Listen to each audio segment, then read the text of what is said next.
mula-mula kerep ngejak kula. Pengalaman. Oh, kowe dijak pisane protes ngono mbok ngejak sing do sinden anteng-anteng kuwi. Dipakani ya meneng, ora ya meneng.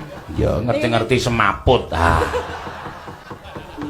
Lah kemono ya semaput ngerti-ngerti lho kok wis tekan Taman Mini iki mbok ora mandeg warung ta iya. Ayo pesawat ya ora mandeg. Sesuk numpak bis. Ya. Bis. Yo, numpak bis. Sesuk aku wis pesen supir bis sing cepet supaya tekan Yojo iki aja nganti surup. Mergane dhewe istirahat sewengi to. Nggih. Metu tol Jakarta, Semarang, Solo langsung. Wah, kowe ngalamat ora jajan meneh. Ngerti aku. Kowe pilih jajan tekan omah wengi apa ora jajan ning tekan omah awan? Ya milih ketemu anakmu, kowe jare wis kangen. Iya. Oh, anak kok dikalahke ro sego. Lah engko nek Ramadan ya aku ora iso ketemu anakku. Ora apa-apa buang dalan ra beres. Ngawur ora. Wis tenang, engko metu tol nek